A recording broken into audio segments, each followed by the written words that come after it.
골로새서 1장 20절을 다 같이 읽겠습니다. 그의 십자가의 피로 화평을 이루자 만물 곧 땅에 있는 것들이나 하늘에 있는 것들을 그로 말미암아 자기와 화목케 되기를 기뻐하시며. 십자가의 피로 화평을 이루었다. 먼저 화평을 이루기 전에 왜 화평이 필요하겠습니까? 서로 원수가 되어야 화평이 필요하지 않습니까? 싸운 다음에 화목을 가져올 수 있죠. 우리가 이 세상에 살면서 안 싸워본 사람 아무도 없지요. 우리 나이 때는 학교 동료들하고 싸우고, 그 다음에는 직장에 나가면 직장 동료들하고 싸우고, 또 제일 많이 싸우는 것은 부부 간에도 싸우고, 부모 자식 간에도 싸우는 것입니다. 나는 어느 회갑 이전에 갔는데 거기에 계신 우리 부형님이 저보고, 목사님, 저희 부부는 한평생 살아오면서 한 번도 싸운 적이 없습니다. 그래서 저희 속으로 한 번도 사랑 안 했구나. 왜? 관심이 없으니까 안 싸우죠. 관심을 가지면은 자기의 의견을 자꾸 남에게 말을 하고, 아내는 남편을 자기 길로, 남편은 아내를 자기 길로 이끌고 독점 소유하려고 하기 때문에 부딪히고 싸움이 나게 되는 거예요. 전혀 싸움을 안 했다는 것은 서로 전혀 무관심하게 물에 물 탄 것 같이 덤덤하게 살았다는 증거인 것입니다. 사랑하면 싸우게 돼요. 싸우고 난 다음에는 또 화목을 해야 되는 것입니다. 그렇기 때문에 우리가 행복한 삶을 살기 위해서는 화평케 하는 법을 배워야 돼요. 싸움은 반드시 있는 것입니다. 부부간에 싸움을 안 싸울 수가 없어요. 싸우고 난 다음에 화평하게 되면 더 사랑이 뜨거워지는데, 화평할 줄 모르면은 싸움이 오래 계속되면 큰 상처를 가져오게 되죠. 그 화평하는 기술을 가져야 돼요. 부부간에 싸웠으면 남편이 부인 선물 가져와서, 여보, 이거 뭐 선물 하나 가져왔다. 선물은 무슨 선물? 아유, 왜 이래? 이거 하나 받아. 그러면 삐뚤어졌다가도 받으면 기분이 좋거든요.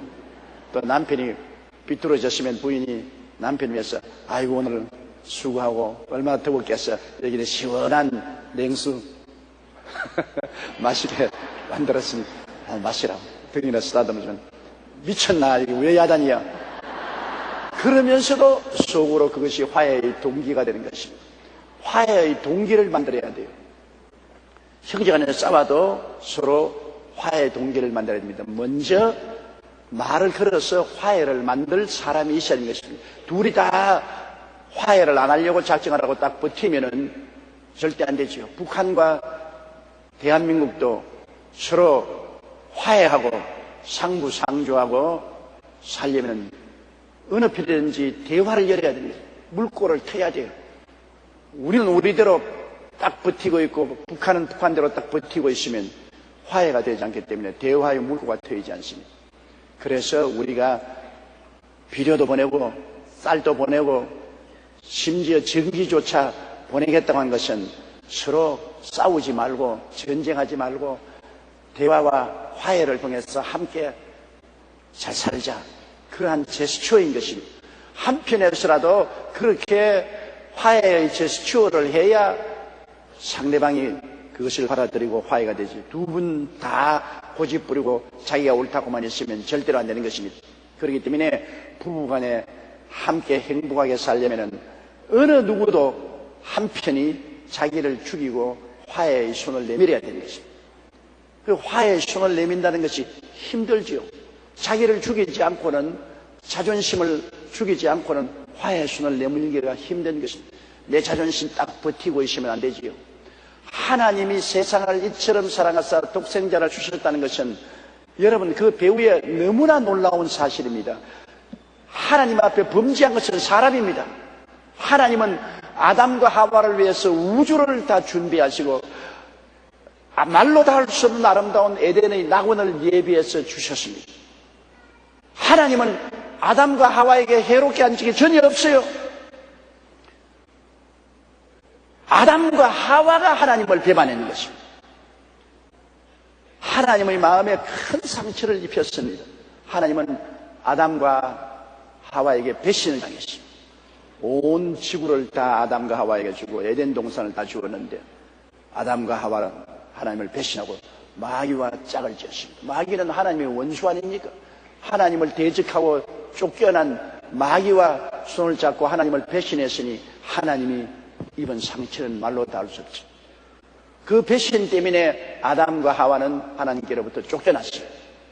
그리고 저주를 받았습니다. 그 영이 죽고 땅은 저주를 받아 가시와 느끼를 내고 육신도 저주를 받아 늙고 병들어 죽게 된 것입니다. 그래서 3대 재앙이 아담과 하와 이후로 에덴에서 시커먼 강물을 토해낸 것입니다. 그 3대 재앙이 영혼이 죽는 재앙이고 환경이 저주받은 재앙이고 육체가 병들고 늙어 죽는 3대 재앙을 당한 것입니다. 그때 이후로 시작해서 인류는 대대로 어머니 뱃속에서 태어날 때부터 3대 재앙의 노예가 된 것입니다. 태어난 사람치고 영적으로 안 죽은 사람 없지 않습니까? 아담의 자손은 다 영적으로 죽어서 태어나고 그리고 이 세상은 가시와 은극히가 나는 저주의 땅에서 태어나서 땀을 흘리고 고생하며 살고 육신이 병들고 늙어서 안 죽을 사람 누가 있습니까? 이거 다 하나님과 불화하고 하나님을 배신하고 나온 결과로 이렇게 된 것입니다. 그런데 사람이 하나님을 찾습니까? 사람은 하나님을 찾지 않습니다. 사람은 다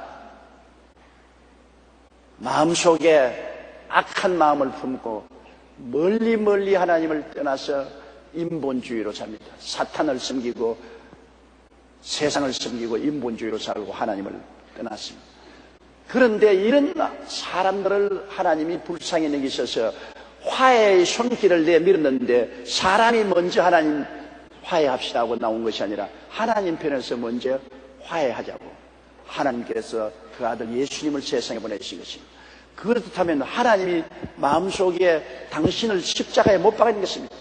자존심을 다 버리고 피조물인 우리에게 화해의 손길을 내밀고 그 화해의 손길도 그 아들 예수님을 보내셔서 우리 죄를 대신 갚아주겠다는 화해인 것입니다. 엄청납니다. 죄의 값은 사망인 것입니다. 죄를 지은 영혼은 죽었는데 이 엄청난 죄의 대가를 예수님을 보내셔서 대신 갚아주고 화해하자는 거죠. 이런 손해 날 일이 어디 있습니까? 하나님이 뭐가 없어서 우리하고 화해하려고 하시겠습니까? 하나님의 사랑이 끝이 없어서 우리가 죄악 가운데 멸망받고 지옥으로 떠나는 것을 볼 수가 없어서 하나님은 우리하고 화해해서 우리를 구원하기 위해서 그 아들 예수님을 보내신 것입니다. 화해를 하기 위해서는 하나님과 사람 사이에 막힌 인간의 배반의 죄를 청산해야 되는 것입니다. 죄는 갚아야 되니까. 죄의 값은 사망인데 사망을 갚아야 하나님과 우리 사이의 담이 무너지게 되는 것입니다. 그 사망의 담을 누가 걸어줍니까?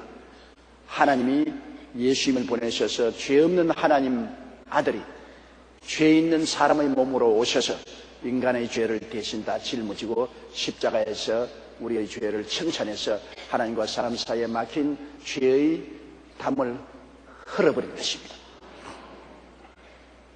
우리 사람으로서는 죄를 갚을 도리가 없어요. 왜냐하면 모든 사람이 죄를 지었으니 하나님의 영광에 이르지 못합니다. 죄의 값은 사망이기 때문에 모두 다 자기 죄 값으로 죽지요. 빚을 진 사람이 다른 사람 빚 못 갚아요. 자기 빚도 못 갚는 처지에 누구 빚을 갚아요. 그렇기 때문에 사람이 자기도 못 구하는 처지에 다른 사람 구할 수가 없어요. 좋은 교사는 되고 정치인은 되고 철학자는 되고 윤리와 도덕을 가르치는 교사는 될 수 있을지 몰라도 남을 구원할 수는 없어요. 자기도 못 구하는 처지에 누구를 구합니까? 예수님은 죄 없이 태어났기 때문에 당신이 죄가 없으므로 다른 사람의 죄를 걸머질 수가 있는 것입니다. 예수는 빚 안 졌기 때문에 다른 사람 빚을 끌어안을 수가 있어요. 자기 빚이 있으면 다른 사람 빚 못 끌어안죠. 전혀 예수님은 빚이 없는 하나님이기 때문에 빚진 인류를 대신 끌어안고 그 빚을 갚는데 그 대가가 몸짓고 피 흘려 죽는 대가인 것입니다. 엄청난 대가를 지불하고 주님은 우리의 빚을 갚아주기로 작정하고 이 땅에 오셨습니다. 이것이 하나님이 우리하고 화해하겠다고 제스처를 한 대가인 것입니다. 여러분이 하나님과 화해하자고 하는 것은 아닙니다. 하나님이 여러분과 화해하자고 손을 내밀으셨으니 하나님이 얼마나 자존심 상한 것을 깨뜨리고 우리에게 손을 내밀으셨습니까? 여러분 부부간의 싸움하고도 여러분 한번 남편이나 아내에게 여보 내 잘못했어 우리 화해하자 손 내밀 때 자존심 상합니까 안 상합니까? 자존심 상해요. 그러나 가정평화를 위해서 자존심 상해도 꾹 삼키고 화해하자고 손을 내미는 그 편이 위대한 사람인 것입니다. 화해를 하자고 하는 사람은 그만큼 자존심을 버리고 자기 마음의 고통을 이기고 손을 내미는 놀라운 사람인 것입니다. 둘이가 다 똑같으면 화해가 안 돼요. 그 중에 한 사람이라도 훌륭한 사람이 있어야 화해가 돼요. 자존심을 죽여야 돼요. 자기 자존심 내세우고 화해는 절대로 안 돼요. 그것은 가정만 문제가 되는 것이 아닙니다. 이웃 간의 문제도 그렇습니다. 이웃 간에서 서로 싸우고 난 다음에 이웃 간에 서로 돌보지도 않냐고 이웃 강아지라도 우리 집에 오면 몽둥이로 후져 패 쫓아버리고 쓰레기 있으면 이웃 집에다가 부어버리고 이렇게 되면 끝까지 싸우죠. 그러나 화해를 하고 싶으면 떡볶이라도 하나 만들어가지고 씌워서 물들이고 안녕하세요. 이 더위에 얼마나 고생하십니까? 우리 집에서 떡볶이를 만드는데 너무 맛이 있어서 좀 나눠 먹으려고 가져왔습니다. 웃는 낯에 침을 못 뱉지 않아요. 그것을 가져오는 사람을 문전박대할 수 없지 않습니까? 그러니까 아이고 맛있게 받아 먹겠습니다. 그러고 난 다음 들어가면 입 쭈그리면서 지가 못했기 때문에 이제 빌고 들어왔구나. 그렇게 말하면서까지라도 그래도 벌써 화해의 물꼬가 트인 것입니다. 그 다음부터는 만나면 서로 아이고 안녕하세요 안녕하세요 인사도 되고 화해가 되는 것입니다. 화해의 손길을 내미는 사람이 십자가를 걸머져야 화해를 할 수가 있는 것입니다. 지금 두 산이 되었어요. 형제간끼리 싸워가지고서 지금 개망신을 하고 있습니다. 온 신문과 텔레비에 한국의 대표적인 기업 중에 하나인 두 산이 돼가지고 형제간에 갈라져서 싸우는데 서로 고발하니까 검찰에 끌려 들어가고 서로 형제가 아니라고 이렇게 하면 어떻게 됩니까? 그 누구든지 한쪽 편에서 큰 마음 품고 화해의 손을 내밀어야 되는 것입니다. 내가 손해보더라도 내가 상처했더라도 우리 싸우지 말고 화해합시다.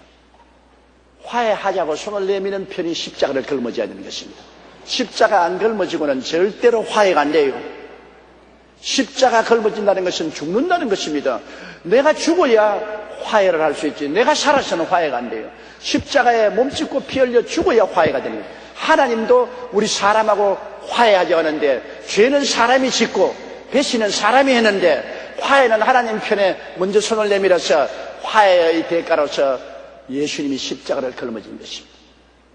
생각해보면 사람들 참 고약한 종자들이에요. 정말 고약한 종자요. 하나님을 배신하고 온갖 악을 다 행하고 난 다음 그러고도 하나님이 일방적으로 화해하자고 예수님 십자가에 못 박여 몸짓고 피 흘려서 우리의 죄의 빚을 다 청산해 주고 그러고도 내게로 수고하고 무거운 짐자들은 다 내게로 오라 내가 너를 쉬게 하겠다고 하는데 그래도 배만하고 반역하고 등을 돌리고 정말로 나중에 여러분 지옥에 가면 지옥의 심판이 어마어마하게 무서울 것입니다. 왜 그러냐? 사랑이 강했는데 그 강한 사랑을 배반할수록 미움도 강해지는 것입니다. 심판도 강해져요. 엄청난 사랑을 하나님이 베풀었는데 그 사랑을 배반하고 반증하시니 나중에 하나님이 그 사람에 대한 진노도 엄청나게 클 것 아니겠습니까? 지금은 주님께서 우리하고 화목하자는 때인 것입니다. 보라 지금은 은혜 받을 만할 때요. 지금은 구원의 날입니다. 좋은 때에 우리 태어났어요. 구약시대에는 하나님께서 화목의 손을 내밀지 않았습니다. 이스라엘 백성 선민들에게만 화목의 손을 내밀었지 일반 사람들에게는 하나님이 화목의 기회를 주지 않으셨습니다. 지금은 온 세계 만민에게 예수님이 십자가에서 몸짓고 피 흘려 죄를 청천하시고 화목의 손을 내밀었기 때문에 누구든지 저를 믿으면 화목되고 멸망치 않고 영생을 하십니다. 누구든지 남녀노소 빈부 귀천을 할 것 없이 아무든지 예수님께 나와서 그리스도를 구주로 모시고 하나님께 나오면 하나님이 화목하시고 우리를 자녀로 삼아주시는 것입니다. 원수를 자녀로 삼아주시는, 이 얼마나 놀라운 일인 것입니까? 이 화목의 상징이 뭐냐? 예수님의 보혈인 것입니다. 그의 십자가의 피로 화평을 이루었습니다. 십자가의 피로. 예수님의 보혈의 능력이 얼마나 큰지요. 하나님, 공의로우신 하나님의 진노도 예수님의 십자가의 피가 오면 다 사라지고 화평이 되어버리고 마는 것입니다. 십자가의 피. 그러므로 예수님의 보혈을 우리가 믿고 예수 그리스도의 보혈을 찬양했는데, 이스라엘 백성이 애굽에서 430년 종살이하다가 나오는 날 어린 양을 잡아서 문설주에 피를 발라 놓았는데, 사망의 천사가 애굽에 내려와서 모든 장자를 다 죽일 때 문설주에 피가 있는 집안은 지나가 버렸었습니다. 심판을 베풀지 않았습니다. 예수님의 피가 있으면 심판이 지나가 버리는 것입니다. 하나님의 진노도 지나가 버리는 것입니다. 보혈은 놀라운 은혜인 것입니다. 3대 재앙으로 말미암아 온 세계가 저주를 받아 고통당하는데, 예수님의 피를 우리가 모셔드리고 의지하면 모든 원한이 사라지고 원수된 것이 사라지고 저주가 사라집니다. 예수님의 보혈을 의지하면 영혼이 살아나지 않아요. 영혼의 모든 죄가 다 용서받고 의롭게 되어 살아나죠. 여러분께서 예수님의 보혈을 받아들이고 여러분 장사태에서 예수님의 보혈의 능력으로 은혜를 베풀려면 그 사업상에 내린 저주가 사라져버리는 것입니다. 농사 짓는데 밭에나 들에 가서 찬송 부르고 예수 그리스도의 보혈을 주장하면 저주가 사라지는 것입니다. 왜냐하면 화해가 되어버린 게 때문에. 옛날에 하나님과 원수되었을 때 하나님은 우리 영혼도 사망에 던져버리고 우리의 생활도 저주에 던져버리고 우리의 육체도 저주에 던져버렸는데, 이제는 화해되었기 때문에 이제는 하나님이 저주 대신에 축복과 사랑이 임하게 된 것입니다. 성경에는 은혜 베풀 때 내가 너를 듣고 구원의 날에 너를 보았다. 보라, 지금이 은혜 받을 만한 때요 지금이 구원의 날이라. 고린도후서 6장 1절로 2절에 말했는데, 오늘날에는 하나님이 보혈로서 우리와 화해하고 그 다음 진노 대신에 우리에게 복을 주기를 원하시는 것입니다.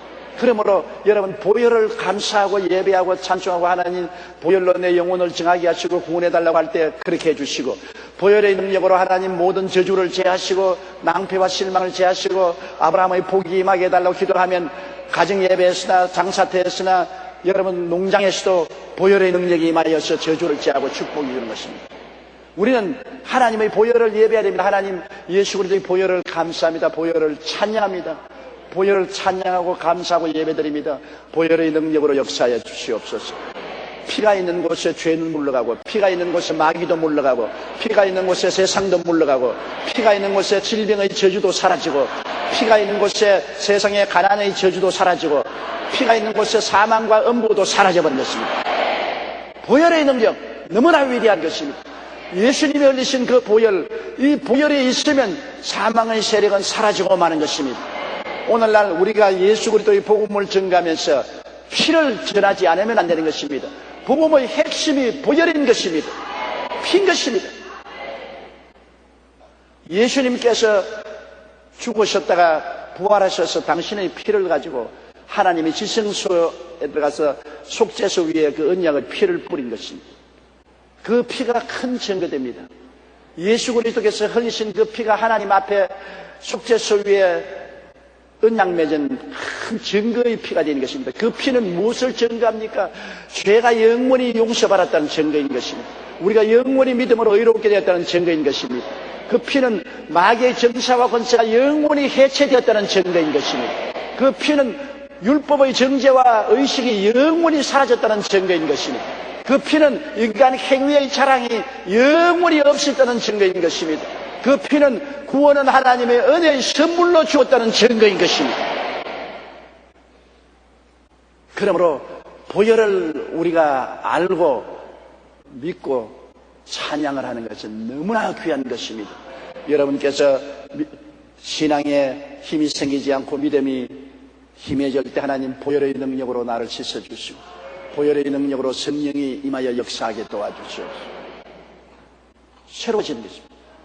이스라엘 백성들 가운데 문둥이가 고침을 받았을 때 쇠를 잡아 그 피를 내어서 먼저 엄지손가락, 엄지발가락에 피를 바르고 그 다음에는 기름을 발랐습니다.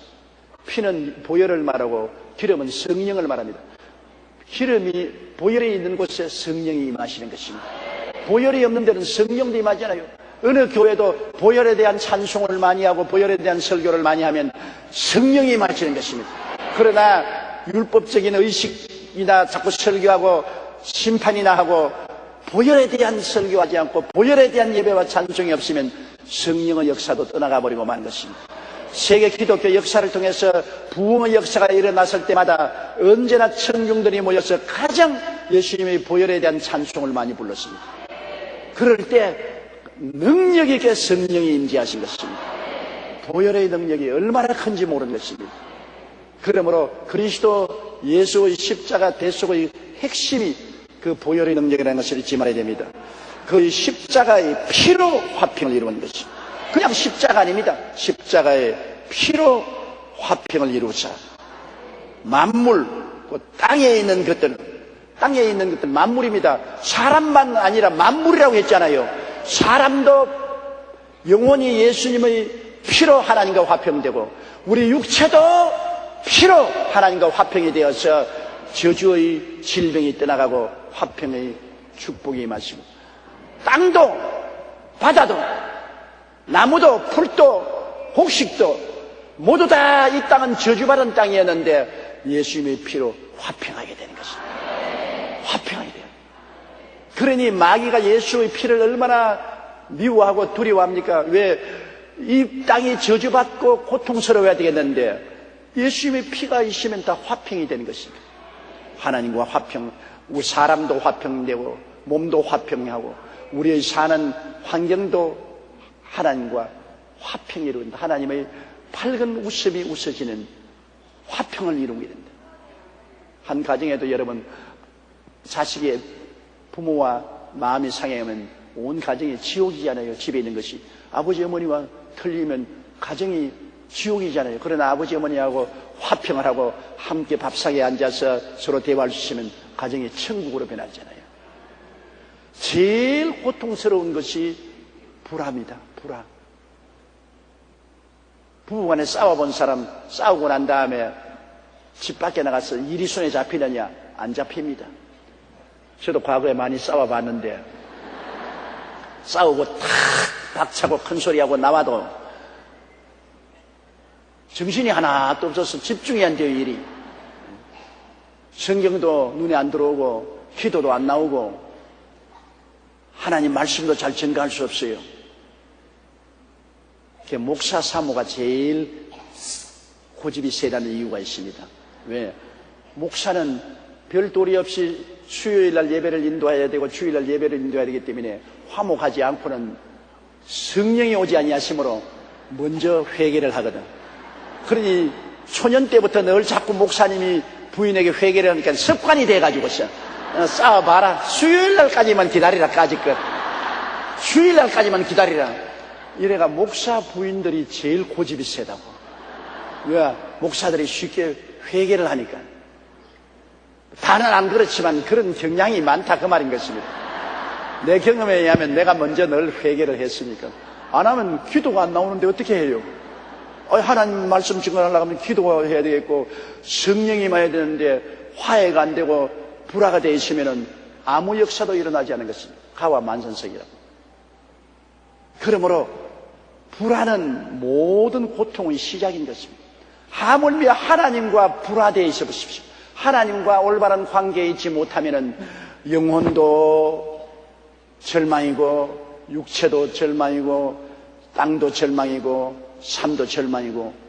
왜? 하나님은 삶의 원천이 있기 때문에. 생명의 근원이 하나님인데 생명의 근원인 하나님과 불화하면 좋은 것이 없잖아요. 오늘 세상이 이렇게 가난하고 저주가 들끓고 병들고 물고 찢고 싸우고 테러리즘 전쟁과 전쟁 소문이 끝이 없고 고통과 몸부림이 꽉 들어찬 이유는 하나님과 불화이기 때문인 것입니다. 하나님과 불화하고 난 다음 이 땅에서 행복할 수가 없는 것입니다. 우리가 축복받는 가장 지름길이 예수님의 보혈을 의지해서 하나님과 화평해야 됩니다. 하나님과 화평해야 됩니다. 하나님과 화평해서 내가 하나님을 쳐다보고 아바 아버지라고 마음 편하게 부를 수 있으면 내 영혼이 편안하고 내 육체가 편안하고 내 가정이 편안하고 내 삶이 편안해지는 것입니다. 편안한 곳에서 축복이 임하지요, 불화하고 요란한 곳에 축복이 임하지 않은 것입니다. 그 십자가의 피로 화평을 이루사 만물 곧 땅에 있는 것들이나 하늘에 있는 것들을 그로 말미암아 자기와 화목해 되기를 기뻐하시며. 자, 하늘에 있는 것이 왜 보혈로 화목하나? 하늘에 하나님을 반역한 것이 있나요? 하늘의 천사들은 하나님께 절대 복종한 게 낙이 내놓고, 그런데 하늘에 있는 것들도 하나님과 화목한, 보혈로 화목한다. 그 뜻은 여러 가지 해석하는 사람이 있지만은 이것은 유대인들이, 아브라함의 자손들이 예수가 오실 것을 믿고 짐승으로 잡아서 피로서 하나님과 언약하고 죽은 사람들은 다 소위 하나님이 말하는 낙원에 있었어요. 낙원에서 기다리고 있었어요. 그래서 성경에 보면은 부자와 나사로의 이야기도, 부자는 음부에 내려가고 나사로는 낙원에 들어가서 아브라함의 품에 앉겠다. 아브라함의 품이나 낙원이라고 합니다. 예수님께서 십자가에서 돌아가시기 전에 예수님을 고백한 강도에게 너희는 오늘날 나와 함께 낙원에 있으라 는 것입니다. 낙원 하늘인 것입니다. 낙원 하늘에 있는 사람들은 전부 예수님이 십자가에서 피를 흘려 짐승의 피로서 언약 맺은 사람들에게 진짜 예수님 피로서 완전히 구원할 때까지 기다리고 있었습니다. 낙원에 기다리고 있었습니다. 오늘날 죄인들은 마지막 불과 여왕으로 타는 못에 참여하기 위해서 음부에서 지금 기다리고 있는 것처럼 아브라함의 자손들은 낙원 하늘에서 기다리고 있었습니다.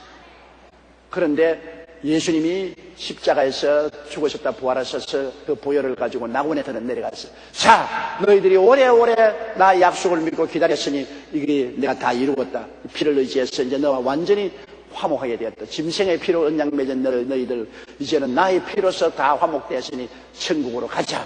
그래서 낙원 하늘에서 천국으로 옮기신 것입니다.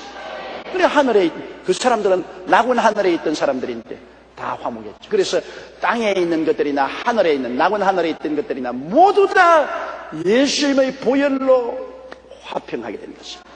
예수님의 보혈. 이러므로 예수 믿는 여러분, 하루 종일 보혈을 잊어버리면 안 되는 것입니다. 찬송 부를 때도 보혈을 생각하고, 기도할 때도 언제나 예수님의 보혈을 의지하고, 여러분이 믿음을 주장할 때도 보혈을 의지하십시오. 보혈의 능력과 성령의 능력과 말씀의 능력은 우리의 위대한 무기가 되는 것입니다. 우리 20절 다 같이 한번 읽어보십시다. 그의 십자가의 피로 화평을 이루사 만물 곧 땅에 있는 것들이나 하늘에 있는 것들을 그로 말미암아 자기와 화목되기를 기뻐하십니다. 보혈이 하나님과 사람 사이와 하나님과 만물과 화평만 가져온 것이 아니라 사람과 사람 사이에 막힌 담도 보혈의 능력을 주장하면 화평을 가져옵니다. 부부간의 나라도 서로 불화하면 하나님 보혈의 능력으로 남편과 아내 사이에 화목을 갖다 주시옵소서. 보혈의 능력으로. 부모와 자식 간에 불화하면 보혈의 능력으로 주님 화평을 갖다 주시옵소서. 형제 간에 이웃 간에 불화할 때도 예수님이 보혈의 능력으로 막힌 담을 흐르시고 화평을 갖다 주십시오. 왜? 보혈의 능력을 주장하면 성령이 역사하기 때문인 것입니다. 성령은 꼭 피가 있는 곳에 성령이 역사하는 것입니다. 피가 없는 곳에 성령이 역사하지 않습니다. 보혈로 화평해달라면 성령이 그 피를 통해서 역사하기 때문에 사람과도 화평되지요. 또 우리가 장사터에 장사할 때도 하나님 보혈의 능력으로 이 사업이 잘 되도록 나와 화평되게 하여 주시옵소서. 나와 화평이 되어야 사업이 잘, 농사를 지을 때도 이 농토가 나와 화평되게 하여 주시옵소서.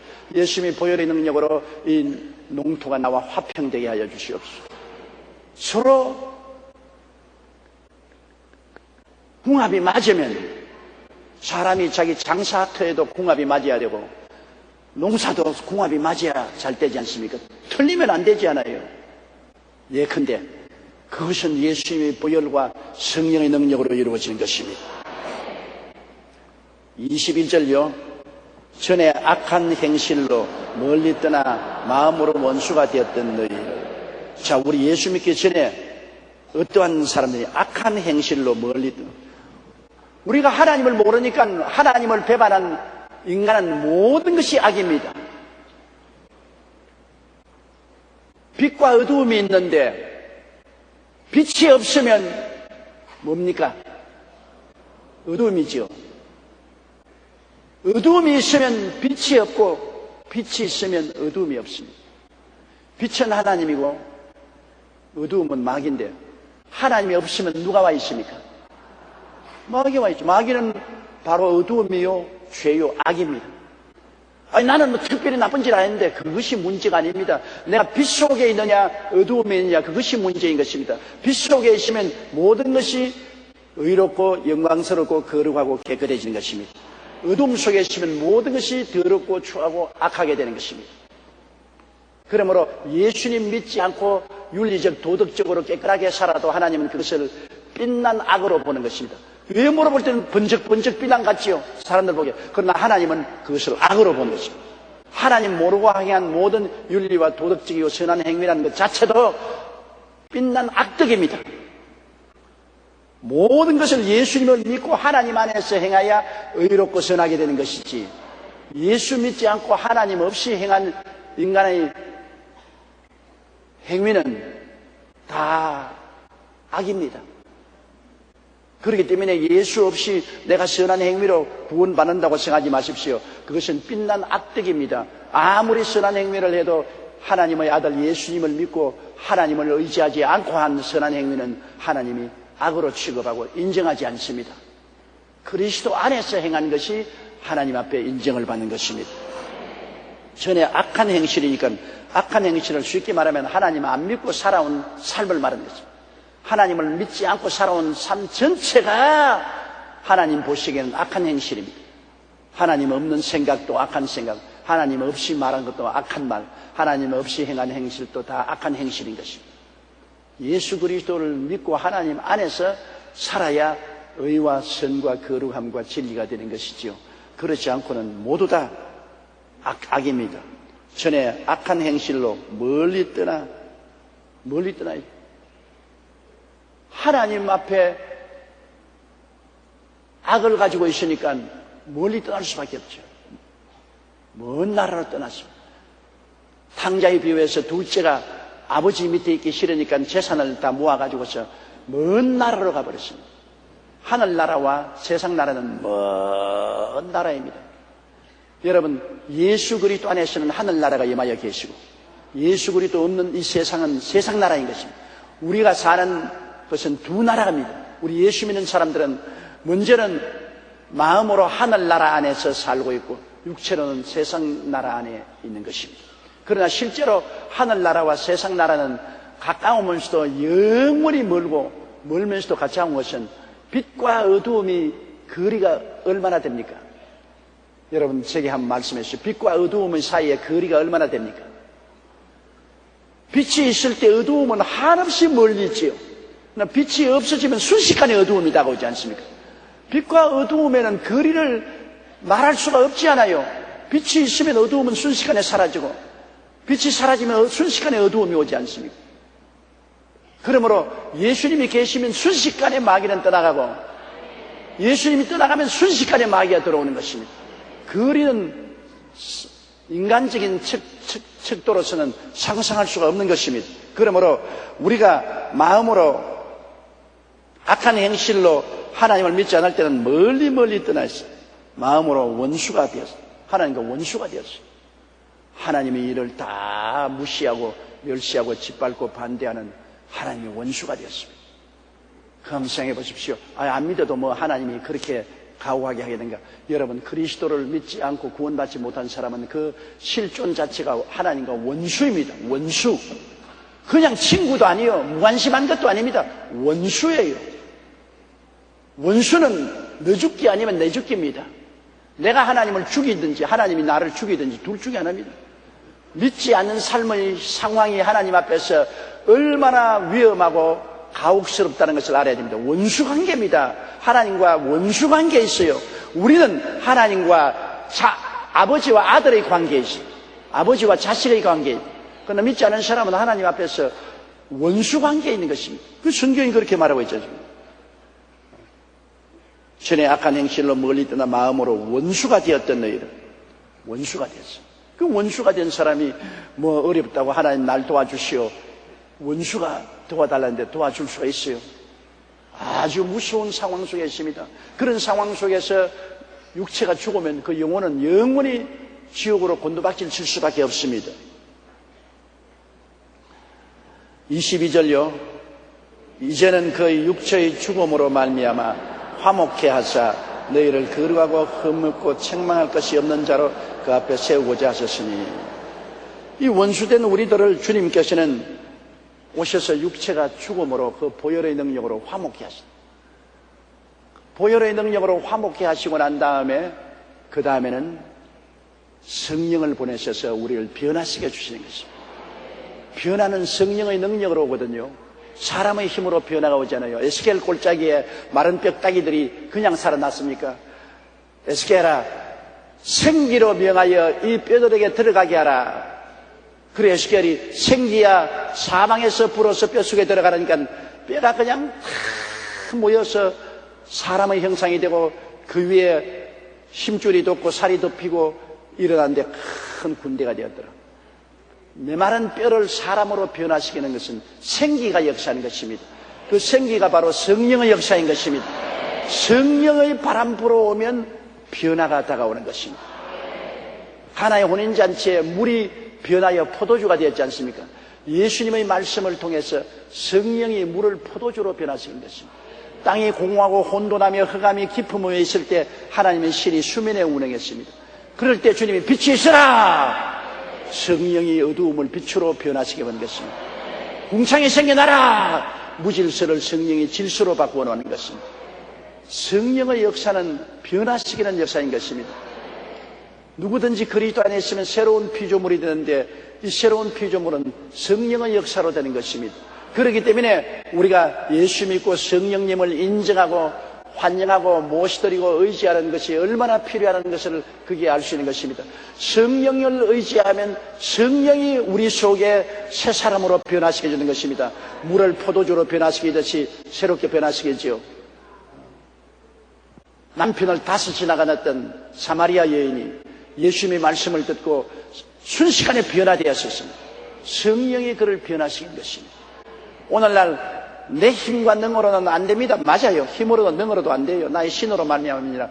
그렇기 때문에 기독교 신앙이 위대한 점은, 기독교 신앙은 아무리 윤리와 도덕으로 훈련받아도 안 되는 것, 내 힘이 아닌 하나님의 능력으로 우리에게 변화를 가져오는 것입니다.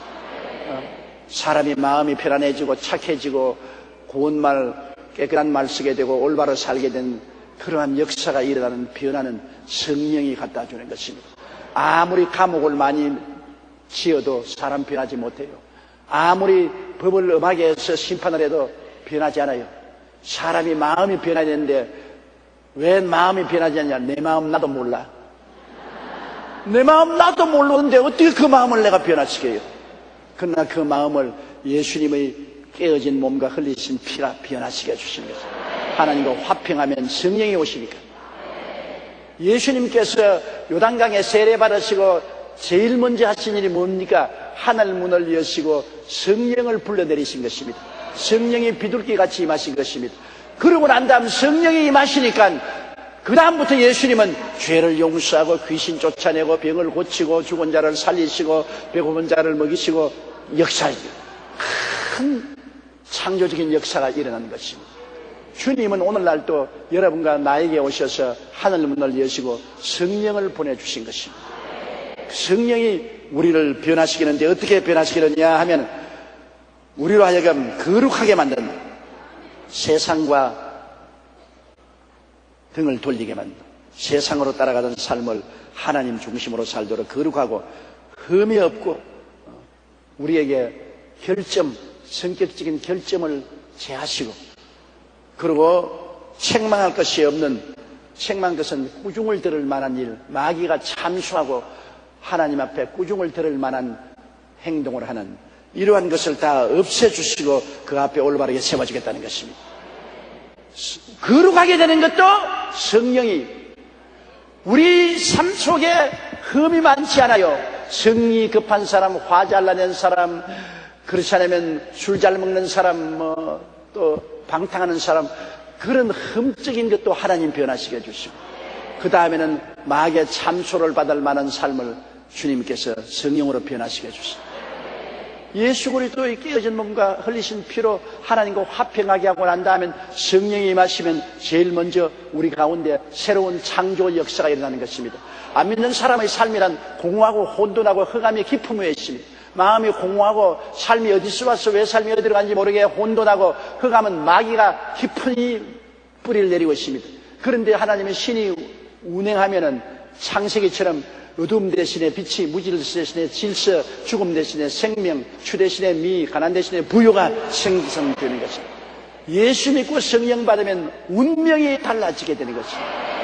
우리가 팔자 소관을 많이 말하는데 예수 믿기 전에는 팔자가 있는지 몰라도 예수 믿고 난 다음에는 하나님이 우리를 변화시키기 때문에 세상 사주, 그렇지 않으면 손금, 관상 따라 안 갑니다. 우리는 예수 따라가게 되는 것입니다. 예수님께서 우리에게 성령으로 역사해 주셔서 영혼이 잘됨같이 범사에 잘됨에 강건하고 생명을 얻되 넘치게 얻는 큰 변화의 역사를 베풀어 주시는 것입니다. 오늘 우리가 이 세상에서 승리하게 살 수 있는 길은 예수 믿고 하나님과 화평하고 성령의 은혜를 받는 그 길밖에 다른 도리가 없습니다. 아무리 지혜 있고 총명해도 그것이 우리를 성공적으로 인생을 살게 만들어주지는 않습니다. 마음에 하늘나라가 임해야 변화의 역사가 일어나고 기적이 일어나는 것입니다. 23절요. 만일 너희가 믿음에 거하고 터 위에 굳게 서서 너희 들은 바 복음의 소망에서 흔들리지 아니하면 그리하리라. 이 복음은 천하 만민에게 전파된 바요, 나 바울은 이 복음의 일꾼이 되었도다. 만일 너희가 믿음에 거하고, 제가 오늘 여러분께 말씀한 대로 예수 그리스도의 십자가 보혈과 성령의 역사를 믿는 믿음 안에 거하고 이 믿음의 터 위에 굳세게 서서 흔들리지 않아야 되는 것입니다. 우리가 근본적인 예수 그리스도 십자가 중심의 신앙을 꽉 잡지 못하면 흔들리게 돼요. 여러 가지 거짓 가르침이 횡행하기 때문에 흔들리게 돼요. 제가 십자가 중심의 희망찬 신앙을 가지라고 오늘 외치는 이유가 우리가 믿고 굳센 터 위에 서야 되는 것입니다. 집이 터전이 강하지 못하면 흔들리지 않아요. 지진이 일어나면 다 무너지지 않아요. 아무리 지진이 일어나도 흔들리지 아니하는 것은 터가 굳세게 서야 되는 것입니다. 우리의 터는 십자가인 것입니다. 십자가 예수님 몸짓고 피 흘리신 보혈로 말미암아 주신 구원의 은혜, 하나님과 화평하고 우리에게 오중복음과 삼중축복의 구원의 터전을 굳세게 잡아야 되는 것입니다. 예수 믿고 나는 용서받고 의로운 인격자가 되었다. 그러한 신분으로 예수 믿고 성령 받고 거룩한 신분으로 얻었으며, 예수 믿고 치료받고 건강한 신분으로 얻었으며, 예수 믿고 저주에서 해방되고 아브라함의 복을 받은 신분이 되었으며, 예수 믿고 사망과 음부에서 해방되고 부활과 영생과 천국을 얻은 신분이 됩니다. 이 5대 신분의 틀을 확실히 잡아야 됩니다. 그리고 3대 재앙에서 3중 축복인 영혼이 잘됨같이 범사의 잘됨에 강건한 전인 구원을 얻게 되었다는 이러한 자화상을 우리씩 가져야 됩니다. 십자가 터전 위에 굳세게 서지 아니하면 그냥 달콤한 속임수에 길을 기울이고 이리 끌려들어가고 저리 끌려들어가고 도적질 당하고 죽임을 당하고 멸망을 당하는 것입니다. 이단과 사슬에 빠지는 사람은 예수 그리스도의 십자가의 구원의 터전에 굳세게 서지 않았기 때문인 것입니다. 예수님 제껴놓고 자기가 구주라, 자기가 특별한 선생이라, 자기의 교리가 구원을 인도하는 전부 사탄의 소리입니다. 천하 인간에게 구원받을 만한 다른 이름을 주신 적이 없습니다. 하늘에서 내려온 천사라도 그리스도의 십자가 복음 위에 다른 복음을 전하면 저주를 받을지어다. 여러분, 영혼을 단단히 보존해야 되는 것입니다. 만일 너희가 믿음에 그하고 터 위에 굳겠어서, 이 십자가 보혈의 구원의 터 위에 믿음으로 굳겠어서 들은 바 복음의 소망에서 흔들리지 아니하면 하나님과 화목하고 성령이 오셔서 변화시키는 역사를 해주시고, 그가면 강명으로 무질서는 질서로 변화시키는 기적을 체험하게 되는 것입니다. 바울은 이 복음을 천하 만민에게 전파하고, 바울은 이 복음의 일꾼이 되었다는 것입니다. 복음의 일꾼. 하나님이 이 복음을 전가하기 위해서 주의 종들을 일꾼으로 부르지 않습니까? 주의 종은 하나님의 포도원의 일꾼들입니다. 머슴입니다. 종이요, 시종이요, 머슴이요, 일꾼인 것입니다. 주의 종은 주인이 아닙니다. 주인은 하나님인 것입니다. 그렇기 때문에 주의 종은 항상 종이 주인을, 여종이 주모의 손을 바라본 같이 야훼 하나님을 바라고 하나님 시키는 대로 해야 됩니다. 주의 종이 자기가 주인 노릇하면 안 돼요. 여의도 순복음교회 조영기가 주인 노릇하면 그날로부터 그는 쫓겨나갑니다. 왜? 이 교회의 주인은 아버지와 아들과 성령 삼위일체 하나님이시면서, 아버지가 교회 가시고 예수님이 몸짓고 피 흘려 값주고 사시고 성령이 와서 역사에서 여러분 구원시킵니다. 하나님 삼위일체 하나님이 교회의 주인이지 어떠한 사람도 교회 주인이 아닙니다. 목사도 당회 장로님들도 다 종입니다. 머슴입니다. 종과 머슴이 뭘 목에 힘주고 어깨에 힘줍니까? 머슴이 목에 힘주고 어깨에 힘주다가 주인에게 쫓겨나가는 것은 비일비재한 일인 것입니다. 우리는 절대로 하나님 앞에 목에 힘주고 어깨에 힘주어서는 안 되는 것입니다. 우리 엎드려서 하나님의 명령을 순종하기로 작정하고 따라야 되는 것입니다. 오늘 우리 교사들도 그래요. 교사들도 직업으로는 선생으로서 학교에서 가르치지만은 하나님 앞에서는 사명받은 자들인 것입니다. 양무리들을 먹이라고 보내신 하나님의 종들인 것입니다. 교사로서 내 세상 직분을 다하지만은 하나님 앞에서는 하나님이 보낸 종으로서, 머슴으로서 하나님 시키는 대로 지혜롭게 행해야 되는 것입니다. 우리 한국은 기독교 국가도 아니고 또 법적으로 학교에서 종교교육을 시킬 수 없도록 그렇게 하고 있기 때문에 정말 선생님들이 어린아이들에게 종교교육을 시킨다는 것은 굉장히 힘이 듭니다. 그러나 꽃은 향기를 감출 수가 없어요. 아무리 꽃을 보고서 향기를 내지 마라 해도 꽃은 향기를 품어요. 예수 믿는 선생님이 들어오면 선생님의 일어서고 하는 곳에 예수의 향기가 나는 것입니다. 말 한마디에도 예수님의 향기가 나는 것입니다. 어찌할 도리가 없어요. 앞말을 예수 믿으라고 꼭 집어 전도 안 해도 모두 다 예수의 향기를 맡고, 우리 선생님은 예수 믿는 분이시. 정말 우리 선생님은 하나님을 사랑하고 우리를 사랑하는 분. 그리고 하나님의 은혜의 능력의 영향력을 받게 되는 것입니다. 사람은 모두 다 향기를 가지고 있습니다. 예수 믿는 사람은 영생의 향기를 가지고 있고, 예수 안 믿는 사람은 죽음의 구린내를 가지고 있습니다. 시체 냄새를 풍기는 것입니다. 그러므로 그 사람 속에 하늘나라 향기가 나느냐 시체의 냄새가 나느냐, 우리는 그것을 구별해야 되는 것입니다. 사람은 가만히 있어도 어찌할 도리 없이 그 인품 속에 향기가 나게 되는 것입니다. 그걸 부인할 수 없어요. 24절요. 내가 이제 너희를 위하여 받는 괴로움을 기뻐하고 그리스도의 남은 고난을 그의 몸된 교회를 위하여 내 육체에 채우노라. 바울 선생은 골로새 교인들뿐 아니라 그리스도의 복음을 전하기 위해서 핍박을 많이 받고 괴로움을 많이 받았습니다. 내가 이제 너희를 위하여 받는 괴로움을 기뻐한다. 왜? 하나님의 영광을 위해서 받는 괴로움이기 때문에 기쁘다 말입니다. 하나님이 이처럼 사랑해 주셨기 때문에 그 사랑을 보답하기 위해서 내가 고통을 당하는 것은 기뻐서 하는 것입니다. 부인이 남편의 사랑을 많이 받으면 그 남편을 위해서 집에서 수고하고 가사 일을 하는데 괴로워도 기쁘게 하는 것입니다. 남편에게 사랑을 못 받고 쥐어 박히면 가사 일을 왜 해요? 모든 일이 괴롭지요.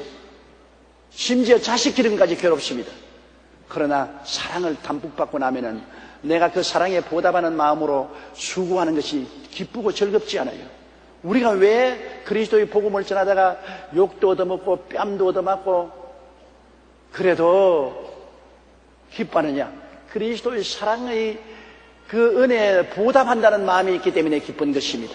예수님의 사랑에 너무 보답입니다. 한국의 유명한 부흥사였던 김익두 목사는 목사가 되기 전에는 유명한 주목잡이였습니다. 저 안에 안악시장에 김익두가 나타나면 그날 장날은 아주 완전히 난장판이 되는 겁니다. 발로 차고 깨고 쥐어받고. 그런데 김익두가 예수를 믿고 목사가 됐다고 합니다.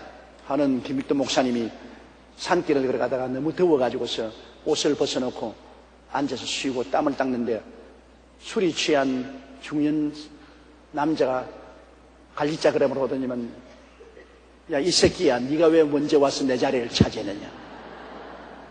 이게 죽여버리겠다. 그러면 되면 주먹을 가지고 김익두 목사를 때립니다. 거기 김익두 목사 가만히 앉아가지고서 많이 얻어맞았어요. 많이 얻어맞고 그 다음에 실컷 때렸습니까? 뭐 이런 기회에서 실컷 때렸다고? 내 말을 듣고 때리고 싶으면 더 때리십시오. 나는 예수를 믿고 거듭난 사람인데 내가 예수를 안 믿었으면 당신 오늘 이 자리에서 박살났다. 뭐 어쩌고 어째? 내가 누구냐면 안악시장에서 주목내비 하던 김익두요. 이 사람이 얼굴이 새파래져가지고서 그 자리에 꿇어앉아서 한 번만 살려주십시오. 당신이 오늘 하나님 덕분 본 줄 알아라. 내가 옛날 김익두 같았으면 당신 오늘 내 손에 죽었어. 그러나 나는 예수님 손에 죽은 사람이라. 그러므로 내가 당신이 때려도 얻어맞고 있어서 나 조건이 하나 있어. 당신 용서해주는. 오늘 내 부흥회에 같이 가야 된다. 당신 내 니만 지금 때렸으니까 대가로 부흥회에 내가 같이 가야 된다. 예, 따라가지요. 그래서 김익두 목사님 부흥회에 따라가서 회개하고 그분이 교회 장로까지 되었었습니다.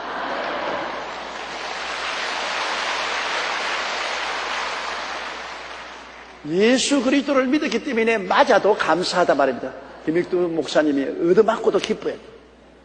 우리는 예수 그리스도를 위해서 고난당하기 때문에 고난당하니 기쁘죠. 요거도 먹어도 기쁘고 고난당해도 기쁘고. 왜? 주님이 우리를 너무나 사랑해 주셨고 또 장차도 주님 계신 너무나 영광스러운 곳에 내가 가서 살 것이니 주를 위해서 고난당한 것은 장차 주님께서 우리에게 큰 축복으로 갚아주실 것이기 때문인 것입니다. 사람들이 거짓으로 온갖 말을 하고 너를 핍박하거든 기뻐하고 즐거워하라. 하늘에서 너희 상이 크다고 말합니다. 때리면 때릴수록 그만큼 상이 많아져요. 욕을 얻어먹으면 얻어먹을수록 상이 더 커집니다. 주의 사업을 하는 것은 괴로움을 당해도 손해날 것 없습니다. 내가 이제 너희를 위하여 받는 괴로움을 기뻐하고 그리스도의 남은 고난을 그의 몸된 교회를 위하여 내역지. 그리스도의 무슨 남은 고난이냐며. 예수님이 6시간 십자가에 못 박여 몸짓고 피 흘려 죽었다가 다 이루었다 하시고 죽으시고 부활하셨는데 무슨 남은 고난이냐며. 남은 고난이란 뭐냐? 여러분, 그리스도가 남겨놓은 게 뭡니까? 교회입니다. 교회는 그리스도의 몸입니다. 예수님이 구원의 역사를 다 이루어 주시고 주님께서 교회라는 몸을 이 땅에 남겨놓았고 이 교회를 통해서 사람들이 구원을 받고 하늘나라 가는 교회인데, 교회는 여러분 예수 그리스도의 몸된 교회는 이 땅에 있는 이상 핍박을 많이 받습니다. 우리 대한민국도 120년 전에 복음이 들어왔지만은 그동안에 1.32년 동안에 얼마나 교회가 핍박을 받았고 6.25 때 교회 성도들이 얼마나 고난당하고 순교당하고 고통당했습니까? 그리스도의 몸에 대한 고통인 것입니다. 주님이 강림하시면 이제는 이 고통이 다 사라지지만은 주님 강림하시기 전까지는 아직까지도 그리스도의 몸된 교회, 이 몸된 교회는 여러 가지 고난에 처하게 되는 것입니다. 이것을 바울 선생은 성경에 말하기를 그리스도의 남은 고난이라고 말했었습니다. 그리스도의 남은 고난. 이것은 구원과 관계가 없습니다. 구원은 예수님이 십자가에서 몸짓고 피 흘려 죽으심으로 다 이루었죠. 그 고난을 통해서 구원은 다 완성됐지만은 구원의 복음을 전하기 위해서 남아있는 그리스도의 몸된 교회가 통하는 고난은 그리스도의 남은 고난이라고 바울 선생이 표현을 하는 것입니다. 그러므로 우리 교회는 불가불 그리스도의 복음을 증가하기 위해서 원치 않은 고난을 당할 때가 많습니다. 지금 북한은 말로 다 할 수 없다니까 중국도 예수 믿는 사람 발각 되면 감옥에 들어가고 고통스럽잖아요. 중국에는 3자 교회로 인정한 교회 교인 수가 2천만 명이고 지하 교회 교인 8천만 명입니다. 알려진 바에 의하면. 그런데 8천만 명의 교인들은 떨고 있습니다. 언제 잡힐지 모르니까. 예수 그리스도의 몸된 교회가 고난을 받고 있는 것입니다. 저 사우디아라비아 같은 데서는 여러분 예배를 보면 국가에서 와서 잡아서 감옥에 넣거나 추방당합니다. 그렇기 때문에 사우디아라비아 사람인 우리 한국 사람들도 예배를 드릴 때 어떻게 드리냐, 전부 여자들은 뜨개질 할 걸 갖다 놓고 남자들은 태권도 옷을 갖다 놓고 난 다음에 예배를 드리다가 막 보는 사람이 종교경찰이 온다 하면 빨리 옷을 다 태권도 복으로 갈아입어가지고 있어요. 그리고 여자들은 머리에 수건 쓰고 뜨개질해요. 그러면 종교경찰이 오면 야 여자들은 한쪽에서 뜨개질하니까 이거 예배 보는 거 아닌구나. 그렇게 고난을 당해야 예배를 드리고 있어요. 정말 우리는 팔자가 구자로 늘어진 사람들인 것입니다. 이렇게 편안하게 찬송하고 기도하고 예배드려도 국가가 우리를 간섭하지 아니하고 이웃이 우리를 간섭하지 아니하고 편안하게 예배드립니다. 이렇게 예배를 드릴 수 있기까지 얼마나 우리 선배들이 피를 흘렸다는 것을 알아야 돼요. 우리 선조들이 순교를 당하고 고통을 당하고 괴로움을 당함으로 기독교 신앙이 우리 땅에 뿌리를 내리고 기독교 문화가 우리 한국에 충만하게 되고, 이제는 국가도 교회를 핍박할 수 없고 어떠한 사회단체도 교회를 무시할 수 없을 만큼 힘이 세어졌다.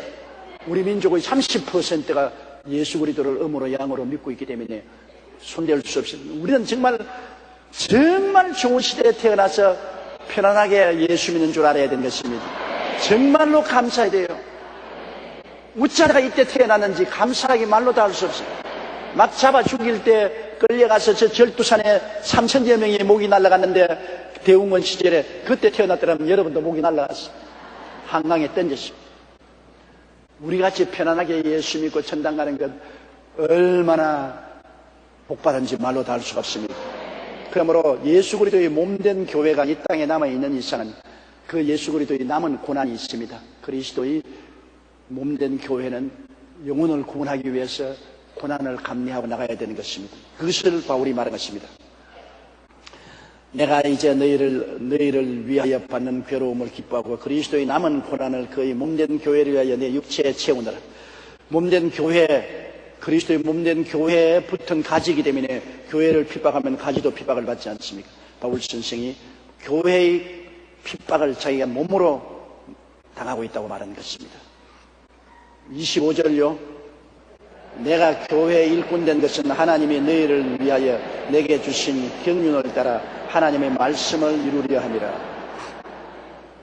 내가 교회에 일꾼된 것은 하나님이 너희를 위하여 된 것입니다.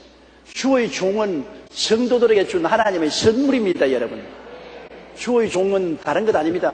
조용기는 여의도 순복음교회 교인들에게 준 하나님의 선물입니다. 왜? 하나님이 저를 선물로 보내서 시를 따라 때를 따라 말씀을 여러분에게 먹이고 여러분 위해서 기도하고 푸른 초장 쉴만한 물가로 인도하게 만들었으니 선물 아닙니까? 나는 하나님이 여러분에게 보낸 선물입니다. 주의 종은 성도들에게 하나님이 주신 것이지 성도들이 주의 종을 섬기는 것이 아니라 주의 종이 성도들을 섬기도록 보내준 것입니다. 내가 교회의 일꾼된 것은 하나님이 너희를 위하여 내게 주신 것. 내가 교회에 일꾼된 것은 하나님이 너희를 위하여 섭리하사, 경륜이라는 것은 하나님이 섭리입니다. 하나님이 섭리하사 하나님 말씀을 이룬 것입니다. 바울은 하나님이 섭리해서 그가 교회를 회파하고 다메섹에 있는 교인들을 잡아서 감옥에 갇히기 위해서 가다가 길거리에서 하나님이 빛을 비추시고 예수님이 사울아 사울아 너가 어찌 나를 핍박하냐고 나타나시지 않습니까? 하나님이 경륜입니다. 하나님이 섭리가 나타나서 핍박하는 자가 믿는 자가 되고 파괴하는 자가 전도자가 되고, 이러한 하나님의 경륜을 통해서 하나님의 말씀이 이루어져서 바울은 하나님의 종이 되고 너희를 위해서 일꾼이 되었다고 말하는 것입니다. 다 하나님이 종으로 부를 때는 하나님이 계획과 경륜이 있어요. 계획과 경륜이 있어요. 우리 부목사 이호선 목사 지금 앉아 있는데, 저 내 중학교 후배라고요. 웃자다 보니까 중학교 후배. 그런데 내가 서대문에서 목회할 때 법대를 나오고 난 다음에 판사가 되거나 검사가 되겠다고 고등고시 시험을 치다가 몇 분 떨어졌지. 몇 번 떨어졌나? 2분 떨어졌나? 안 떨어졌으면 목사 안 됐어요. 정말 하나님께 감사해야 돼. 떨어진 것을. 안 떨어졌으면 판사나 검사 됐으면 버렸어. 사람은 완전히 그냥 하늘나라에 오는데, 떨어져서 고통하는 가운데 교회를 찾아오고 나하고 카운셀링하고 예수 믿고 그 다음 목사가 되어서 한국에서 섬기고 브라질에서 선교사로 일하고 미국에서 선교사로 일하고 지금 우리 교회 와서 부목사로 일하니, 하나님의 경륜이 얼마나 신비합니까? 경륜이라는 것은 하나님의 섭리입니다. 하나님의 섭리가 그렇게 했지 자기가 그렇게 한 것은 아니지요. 저도 그렇잖아요. 저도 목사 되려고 꿈도 안 꾸었는데 내가 폐병 걸려서 쓰러져서 죽게 되고 올 때 갈 데 없어 할 수 없이 선교사를 만나게 되고 예수 믿게 되고 목사 되셔. 다른 길이 있었으면 다른 길로 갔을 겁니다. 하나님의 경륜이 아무데도 못 가게 하고 이 길만 터놓았었어요. 너 예수 안 믿으면 죽는다. 예수 길만 열어놓고, 예수 믿고 나니까 목사 길만 열어놓고 다른 길은 못 가도록 다 막아버립니다. 하나님의 경륜인 것입니다. 우리 한 사람 한 사람이 다 하나님의 희한한 경륜이 있어서 예수를 믿고 구원도 받게 되고 또 주의 종도 되게 되는 것입니다. 그건 하나님의 계획인 것입니다. 내 계획이 아닌 것입니다. 하나님은 여러분 모든 사람에게 계획을 가지고 계신 것입니다. 세상으로 말하면 운명입니다. 하나님이 정해놓은 운명이 있습니다. 그 운명을 우리가 떨쳐버릴 수가 없어요. 우리 힘으로는. 더구나 예수 믿는 사람은 하나님이 만세전에 하나님의 자녀가 되도록 예정을 해놓은 것입니다. 그러니 하나님의 예정을 어떻게 우리가 떨쳐버릴 수 있습니까? 하나님이 어떠한 방법으로도 사업에 실패하든지 병들든지 낙심하든지 고통당하든지 어떠한 방법으로라도 우리가 깨어지고 회개하고 돌아오게 경륜하시는 것입니다. 그래서 예수 믿게 돼요. 우리가 이 세상에 살면서 스스로 선택할 수 있는 길은 뭐냐? 하나님이 오늘 여러분 여의도 순복음교회에 와서 예배 보라고 예정해 놨는데, 예배 볼 때 앞자리에 앉을 것이냐 뒷자리에 앉을 것이냐, 오른쪽에 앉을 것이냐 왼쪽에 앉을 것이냐, 그거는 여러분이 선택할 수 있어요. 교회에 와서 예배 드리는 것은 하나님의 예정된 것입니다. 이거는 여러분 거부할 수 없어요. 운명적으로 교회는 와서 예배 드려야 되는데 여러분 선택은 앞자리 뒷자리 옆자리 그것밖에 없어요. 그것이 우리가 선택할 수 있는 선택권이고, 교회에 오는 것은 하나님의 예정인 것입니다. 그러므로 예정과 선택은 그렇게 됩니다. 하나님이 예정한 가운데서 우리가 선택을 할 수 있는 것이지 예정을 우리가 거역할 수는 없는 것입니다. 바울 선생도 내가 교회에 일꾼 된 것은 하나님이 너희를 위하여 내게 주신 경륜, 즉 하나님의 모든 섭리를 따라 하나님 말씀이 이루어져서 너희 종이 되었다는 것입니다. 26절이요. 이 비밀은 만세와 만대로부터 오므로 감추었던 것인데 이제 그의 성도들에게 나타났고, 이 비밀이 뭡니까? 예수 믿고 하나님 섬기고 우리가 주의 종이 되는 것이 비밀인데요. 이 예수님은 오늘 또 안 믿는 사람에게는 비밀입니다.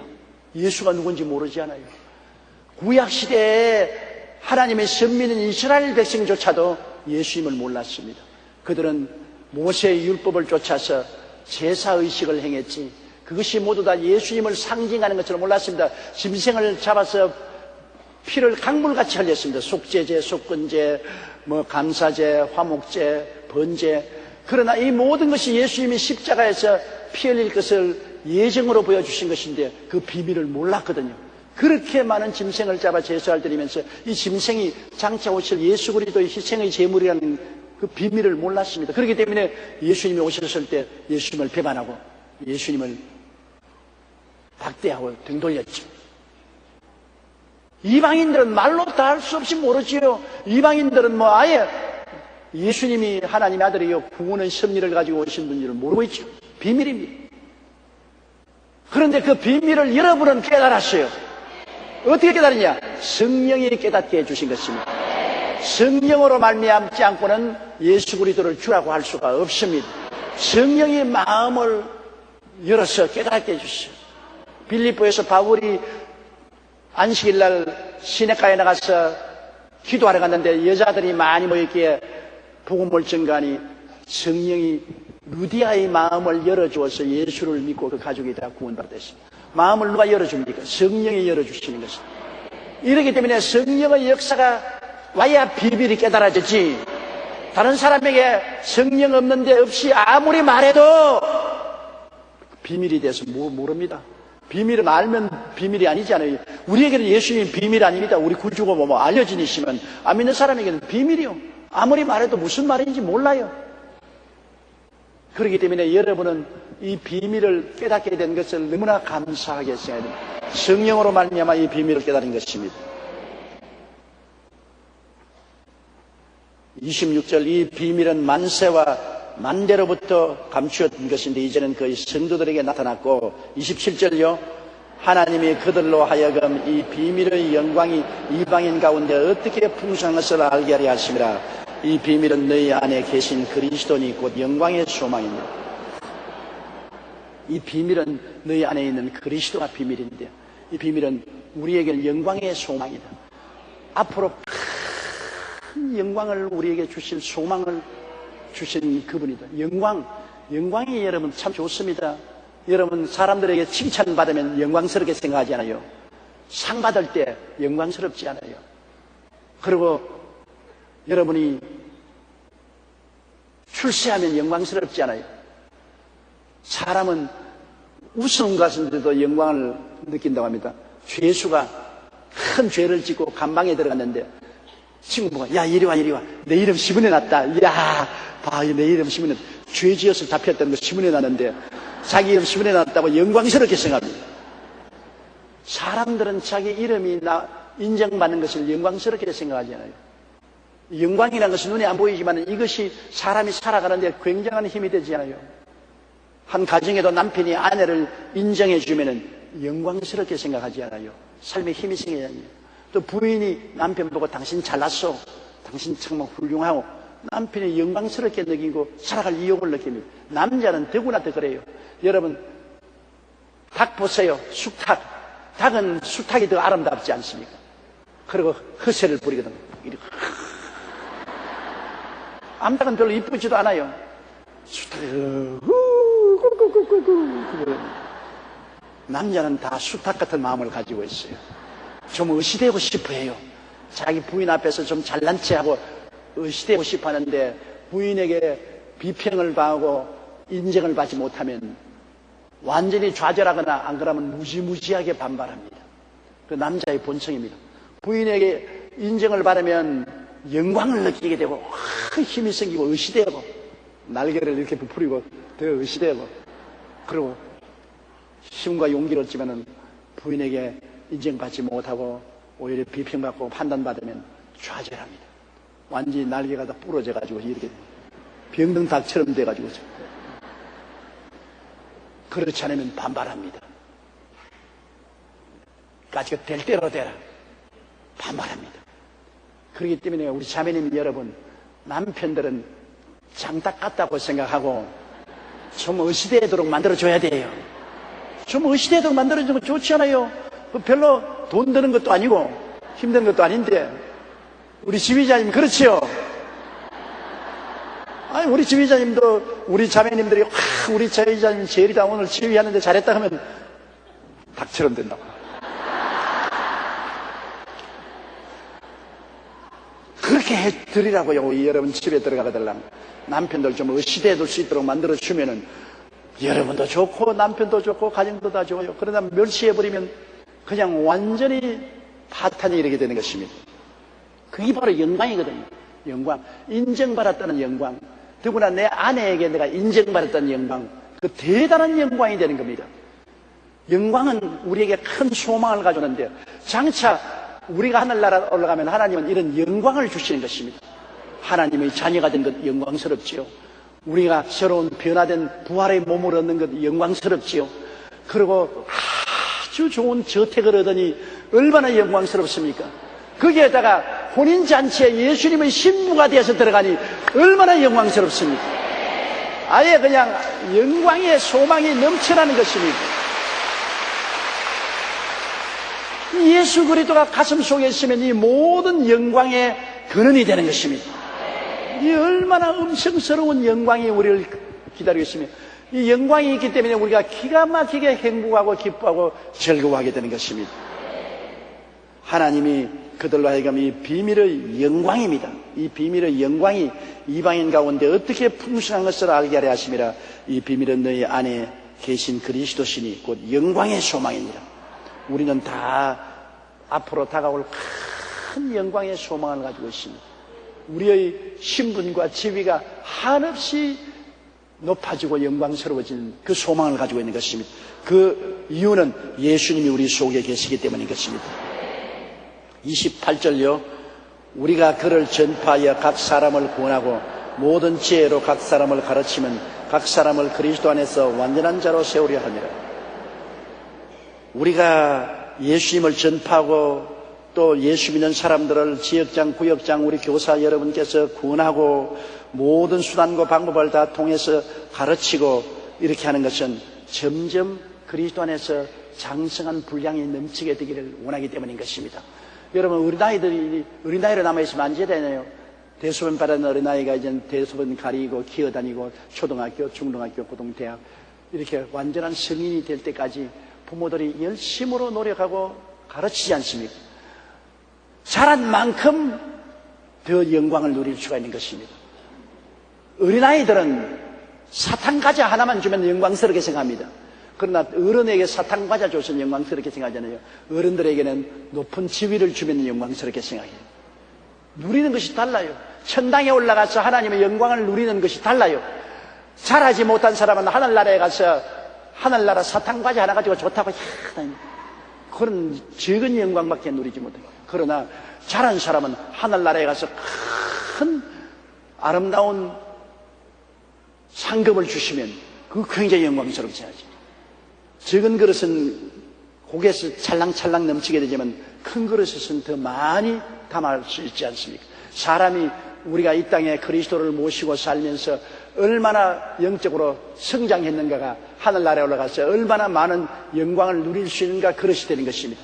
적은 그릇은 적게밖에 누리지 못하고 큰 그릇은 크게 누리는 것입니다.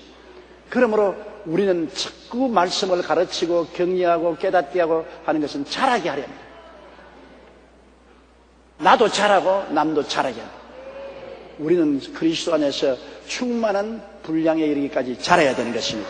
바로 바울이 그렇게 말한 것입니다. 우리가 그를 전파하여 각 사람을 구원하고 모든 지혜로 각 사람을 가르치면 각 사람은 그리스도 안에서 완전한 자로 세우려 합니다.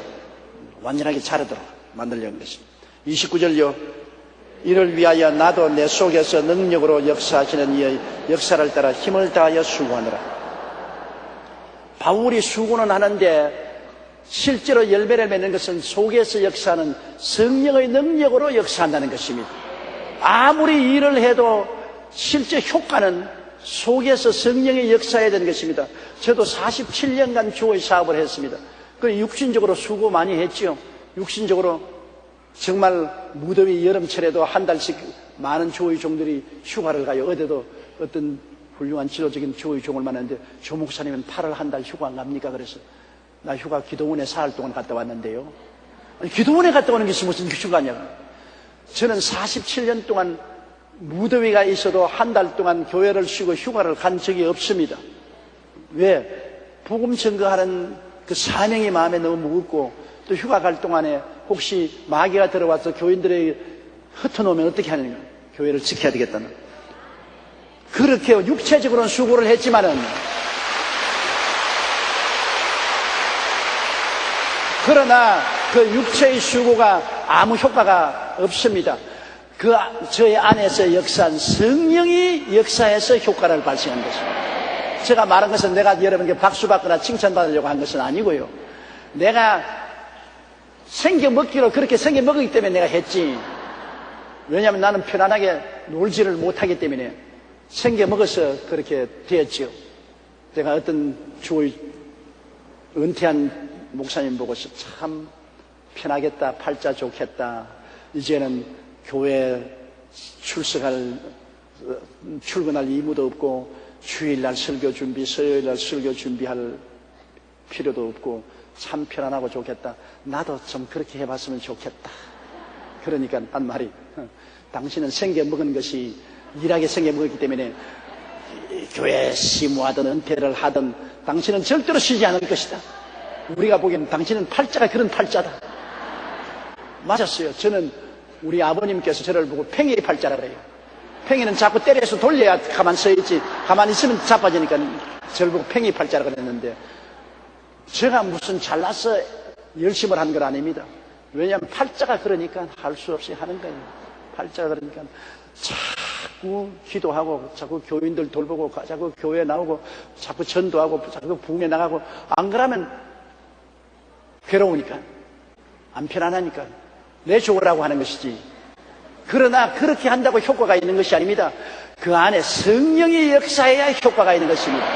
열심을 인간적으로 아무리 다 해도 성령이 역사하지 아니하시면 아무런 효과 없습니다. 효과 없는 일 해봤자 무슨 소용이 있어요. 열매 없는 나무와 같죠. 바울 선생이 말한 것도 그럽니다. 이를 위하여 나도 내 속에서 능력으로 역사하시는 이의 역사를 따라 힘을 다하여 수고한다. 바울 선생이 수고 많이 했지요.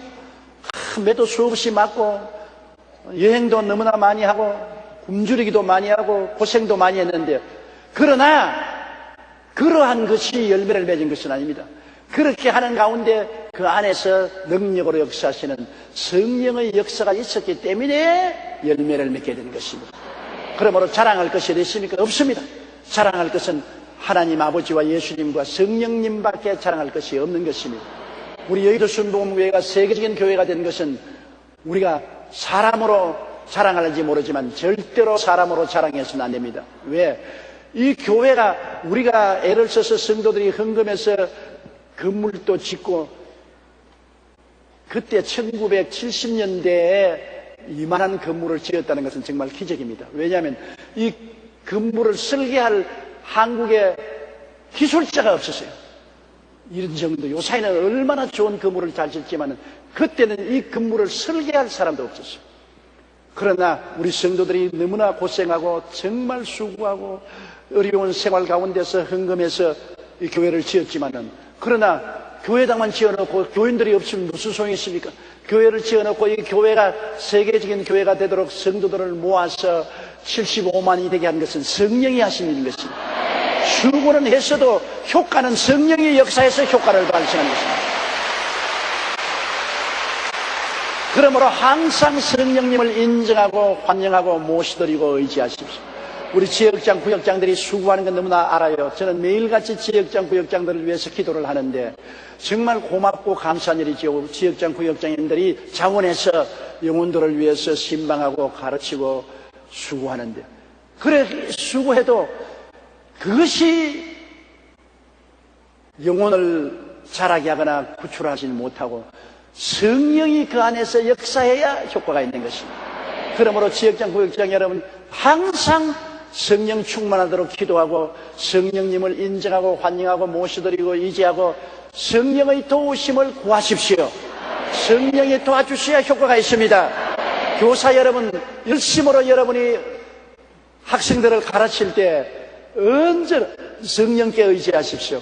성령님이 시나 때를 따라서 지혜와 총명을 주시고 능력을 주셔서 전도할 수 있도록 해달라고 기도하십시오. 하나님의 성령은 위대한 가정교사입니다.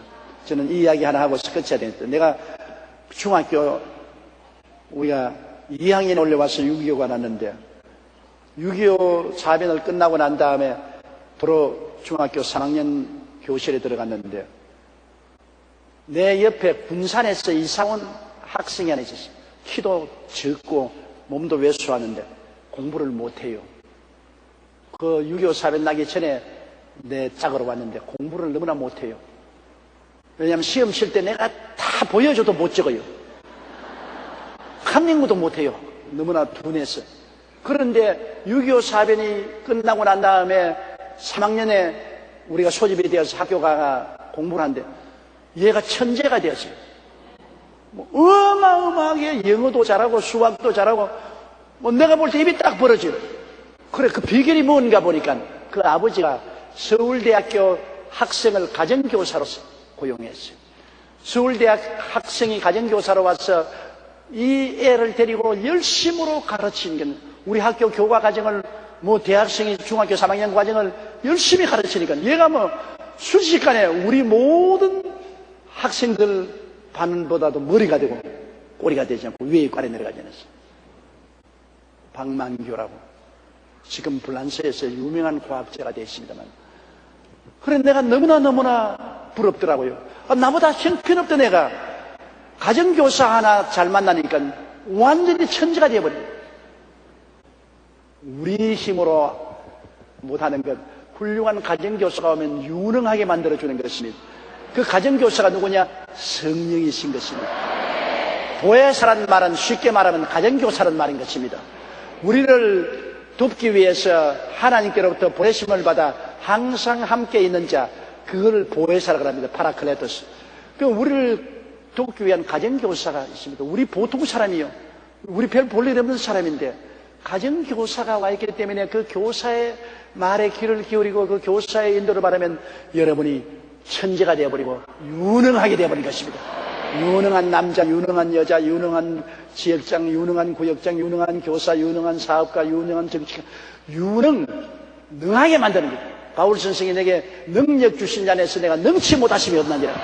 바로 여러분은 그 가정교사를 다 모시고 있습니다. 하나님께서 여러분을 고아와 같이 버려두지 않고 보혜사를 보내신 것입니다. 이분을 의지하면 유능하게 되는 것입니다. 이분이 없으면 유능하게 안 돼요. 이분만 있으면 도저히 경쟁자가 따라올 수 없이 유능하게 되는 것입니다. 그러므로 성령님이 역사하면 여러분의 수고가 헛되지 아니하고 다 열매를 맺고 효과를 발생하고 하나님의 은총이 나타나게 되는 것입니다.